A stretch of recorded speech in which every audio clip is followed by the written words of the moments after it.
Hi, ladies. I'm going to do a little story time. Many years ago, when I was just out of college, I worked at a call center.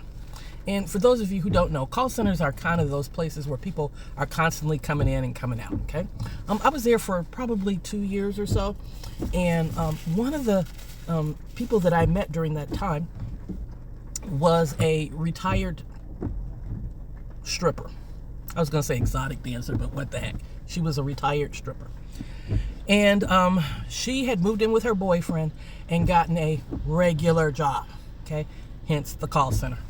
And it was really interesting for a couple of reasons. I got to see a glimpse of a different kind of woman who thought of men much differently than I had been brought up to think of men, okay? And she was not happy when I met her. So I can turn that off. She was really kind of upset because she had this boyfriend who really apparently loved her. And, he's like, I'll take care of you. You don't have to, do this anymore. Live with me. I'll take care of you. I'll make you happy. I'll give you whatever you want. Okay. And the job that we did was, minimum wage. And let me tell you, minimum wage back then was like $5 an hour. I don't even remember, but it wasn't much.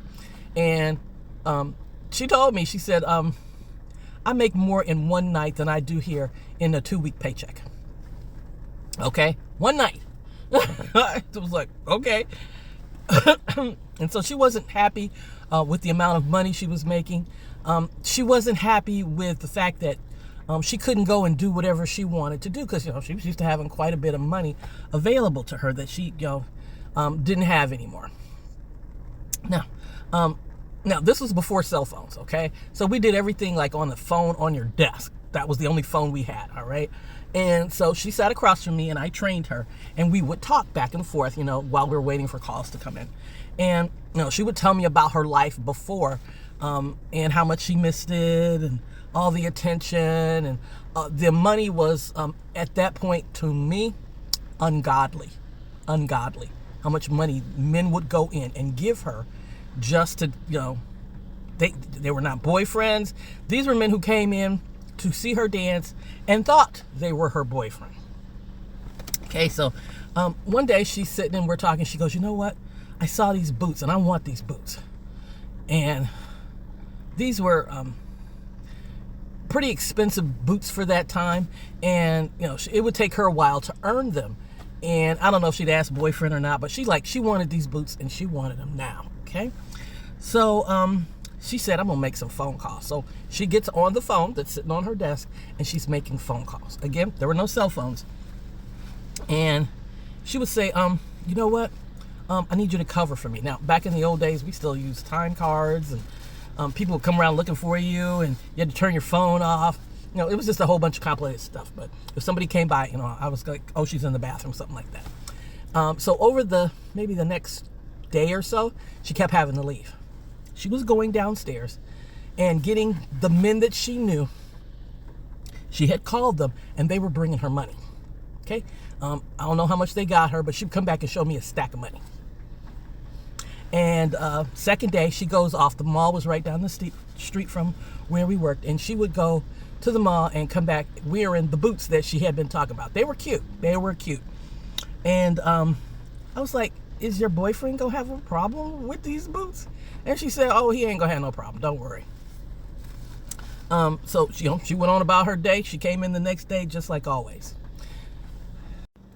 Now, I tell this story because I believe that a lot of men that you see walking around here being angry and bitter are the boyfriends or the perceived boyfriends of the ex-stripper. Women who have stripped their pockets, broken their hearts at some point in their life.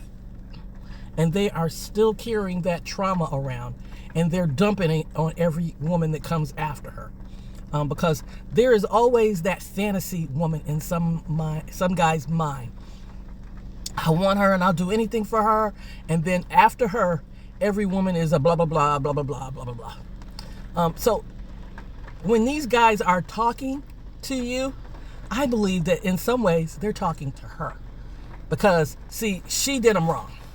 They don't even know you. But, all women are like this. All women, they take your money, and all women. No, sir, you chose badly, really badly.